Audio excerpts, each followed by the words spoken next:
This episode is brought to you by Sterling Soap Company. How often do you think about your soap?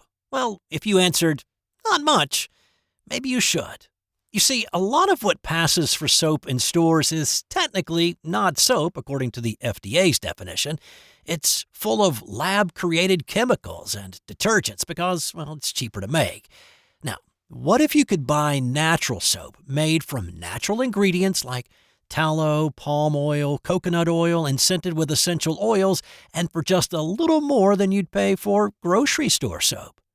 Sterling Soap is 100% natural, and with a wide variety of bath soaps, shave soaps, beard balm, lotions, and cologne, there's a product and a scent for just about everybody.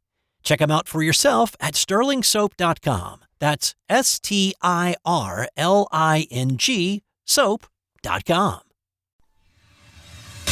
What's up, sports history fan? Dana Augusta here of the Historically Speaking Sports Podcast.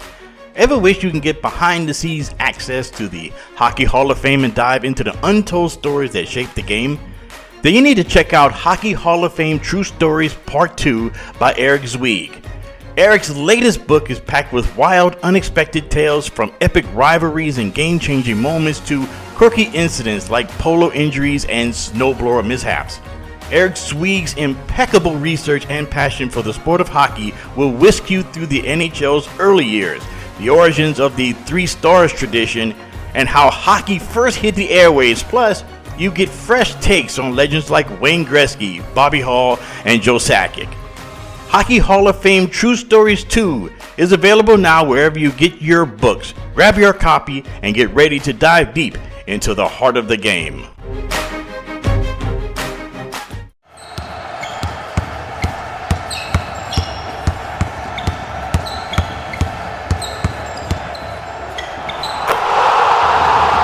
This is Basketball History 101 with Rick Loayza. Welcome back to award-winning Basketball History 101, part of the Sports History Network. I am your host, Rick Loayza, and this is the podcast where we bring to life some of the forgotten stories from basketball history. We are bringing old school basketball to a new school audience, and today we bring you the story of when Michael Jordan was cut from the high school varsity team. Now, this is a story that has grown practically out of control. If you are a fan of basketball and its history, then you undoubtedly have heard of the story of how the great Michael Jordan was cut from the varsity basketball team when he was in high school. It has become part of the lore or legend of Michael Jordan, cut from the varsity in high school and then came back to become the star of the varsity team. Then he moved to the University of North Carolina, where he hit the game-winning shot in the national championship as an 18-year-old freshman. Then becomes the two-time National Player of the Year at North Carolina before moving on to the NBA. With the Chicago Bulls, he averaged 28 points per game as a rookie. He was named a starter at the All-Star game and won Rookie of the Year. And he finished in 6th place in league MVP voting. That story has taken on mythical proportions. So yes, factually speaking, he tried out for the varsity basketball team in high school and did not make the team. But that is just the tip of the iceberg in regard to this story. There is so much more, and that is what I want to share with you today.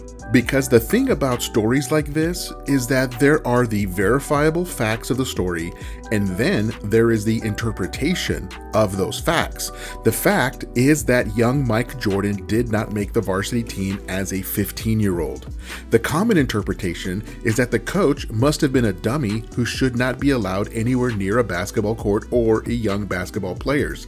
How does a coach cut the greatest player of all time? But the more facts we uncover, the clearer the picture becomes. Why did the coach not select young Jordan? Maybe there were legitimate reasons. Because remember, we are not talking about the 21-year-old Jordan that was hanging in midair like he had wings and then ferociously dunking on the entire league as a Bulls rookie. We are also not talking about the 24-year-old Jordan who led the entire league in scoring, was the league MVP, and the Defensive Player of the Year. Nor are we talking about the 32-year-old Jordan that led the Bulls to a then record of 70 victories against just 12 losses, plus winning the NBA championship, plus his 4th MVP award, plus leading the entire league in scoring for the 8th time with 30 points per game. No, we are not talking about any of those versions of Michael Jordan. The year was 1978, and we are talking about an extremely skinny and physically underdeveloped Mike Jordan. He was only 5'10" at the time, or 178 centimeters, and he was only just getting serious about basketball. He had recently given up playing baseball and American football, as he seemingly maxed out his potential in those two other sports, and he was still about 6 years away from reaching his full height of 6'6" or 198 centimeters. Now, what we do know is that on the 9th grade team, Jordan was the best player on the team. He was the leading scorer, and even his teammates would all acknowledge that Jordan was the best player on the middle school team. So as 10th grade came around, Jordan was sure that he would make the varsity team. It was his first year at Laney High School in Wilmington, North Carolina. And in that area at the time, high school was only 10th grade, 11th grade, and 12th grade. So as he started high school, he had visions of making the varsity team and becoming the star of the team. But here was the problem that weighed heavily on the shoulders of head coach Pop Herring. He had 11 12th graders returning to the team and 3 11th graders. What that means is that the coach had 14 returning players from the previous year of the varsity, and he was already overloaded at the guard position. And if truth be told, Jordan could not beat the older players in a game of one-on-one, at least not yet. The older players were physically more mature, bigger, and their skill level was greater. They had every advantage over a 15-year-old Mike Jordan. So when the coach posted the list of the players that had made the team, there was only one 10th grader on the varsity. And of course, it was not Mike Jordan. It was his best friend, Leroy Smith. The reason that Smith made the team at a young age was because Smith was already 6'6", and that is still considered very tall for high school basketball. Smith may not have been the most skilled player out there, but as the old saying goes, you cannot teach height. Coach Herring needed a big man desperately, and Smith was that big man.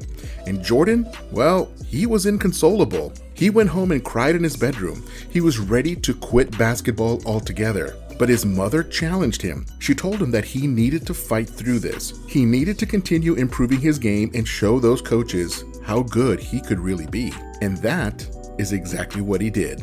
He went to work on his game and was going to prove to Coach Herring that Coach Herring had made a mistake. This was the beginning of the mental approach to the game that Jordan is known for. This was the first of many slights that Jordan would use for emotional fuel. Well, we're going to take a quick break here, and I'll be right back with more on the story of Jordan getting cut from the varsity. This podcast is part of the Sports History Network, your headquarters for the yesteryear of your favorite sport. You can learn more at sportshistorynetwork.com.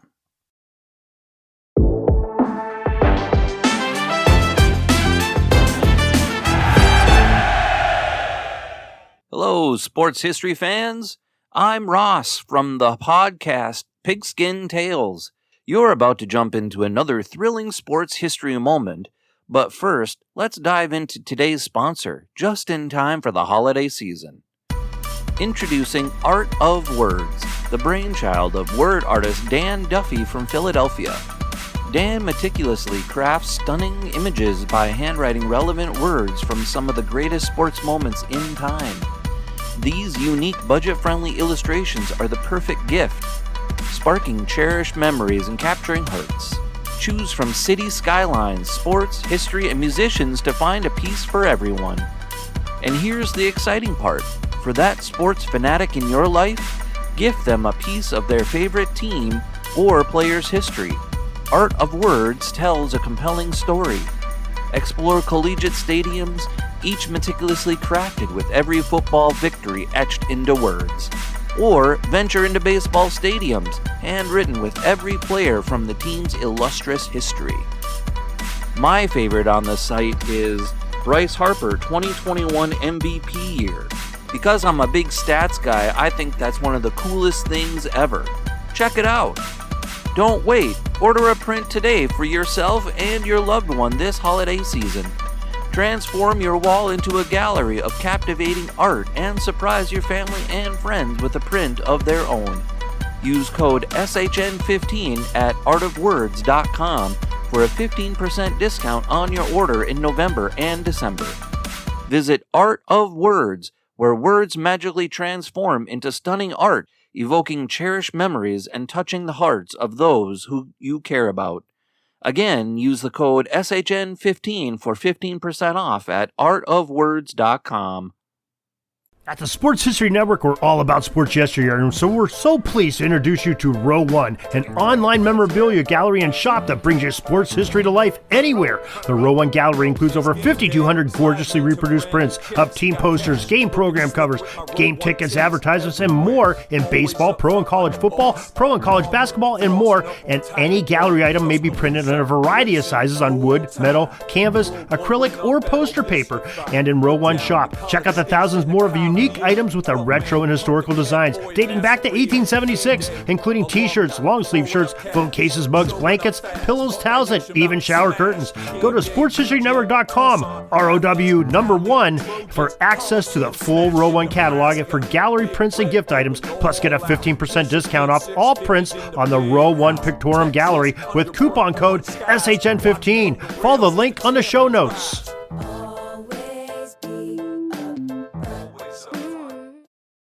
Welcome back to the show, and let us continue with the story of when Michael Jordan was cut from the varsity in high school. Now, as I mentioned before the break, Jordan was indeed cut from the varsity, but he was a short 15-year-old who still had a long way to go in his physical development and the development of his game.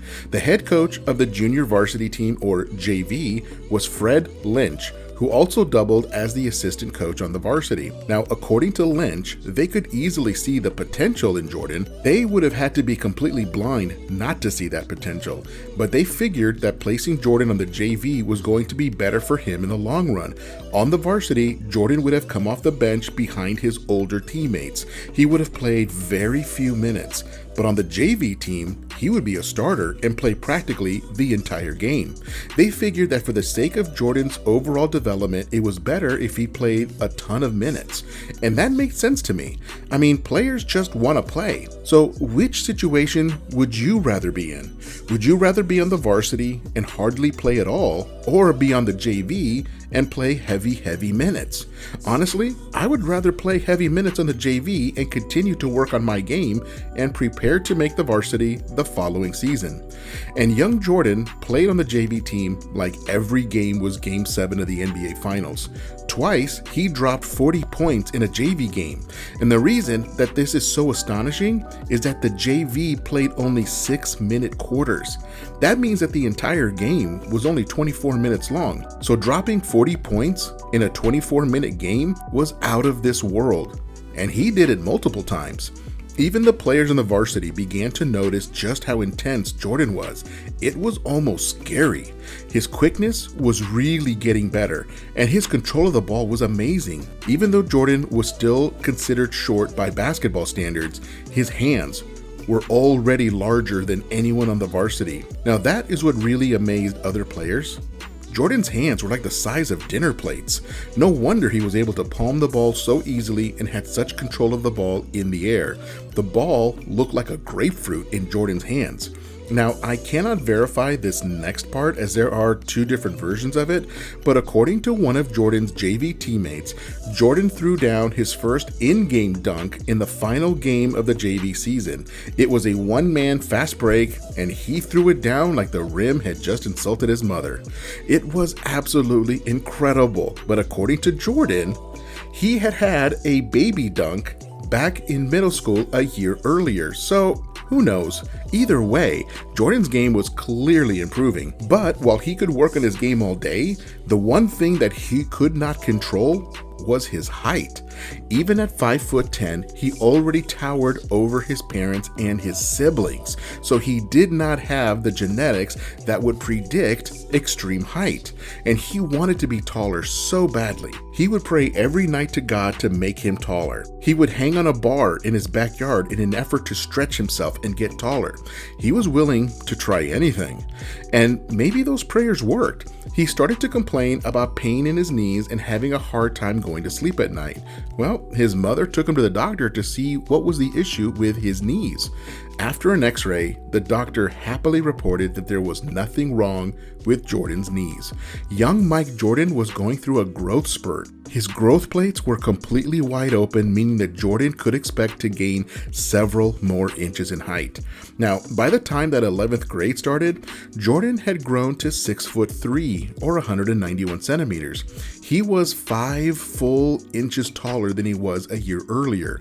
Now, with this new height and increased skill at basketball, he was an obvious choice for the varsity team. After all, those 11 seniors from the year before had all graduated, and now the team was in need at the guard position. Jordan stepped into the varsity as a 16-year-old, taller, with a more developed physique, and with considerably improved skill. In 1 year, he went from not making the varsity to becoming the best player on the varsity team. And with cable television becoming a new thing around 1979, Jordan was able to start watching Dr. J and David Thompson play on TV, and he began to pattern his game after theirs. By the time Jordan was a 17-year-old senior, he was arguably the best player in the entire state of North Carolina. He was a sought-after player who chose to stay local and attend the University of North Carolina to play for Hall of Fame coach Dean Smith. And the rest, as they say, is history. So the next time that you hear the story of how Jordan was cut from the varsity and then came back to become the best player ever, well, keep in mind what we shared today. There is definitely more to that story than first meets the eye. Join us next week when we share another story from basketball history. That's next time on Basketball History 101, part of the Sports History Network, the headquarters of Sports Yesteryear. Go to sportshistorynetwork.com to find out more about this and other sports history podcasts. If you like what you hear, please hit that subscribe button wherever you get your podcast. And check out our page on Facebook. It's called Basketball History 101 Podcast. There you will find short historical posts, and I'll also announce there when new episodes come out. I want to thank my producer and editor, Jacob Loayza. Join us each week as we continue to mine the history of basketball for more great stories in the past. Take care and see you soon.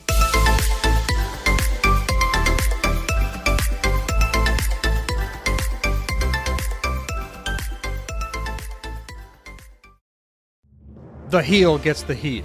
The babyface gets the cheers. But the jobber gets, well, the job done. And speaking of jobbers, Barry Horowitz wasn't there to win titles. He was there to build them. By selling every move, every storyline, and every new star that stepped into the ring. He was the secret sauce. And now, he's the headline in his new book titled, Wrestling is My Gimmick, My Life on the Wrong Side of the Three Count. This memoir is a deep dive into wrestling's most underrated position, and the man who made it an art form. Whether you're a fan of wrestling, a fan of sports history, or just love a great story, this book is for you. Again, that's Wrestling is My Gimmick by Barry Horowitz. Grab your copy today before the count strikes 3.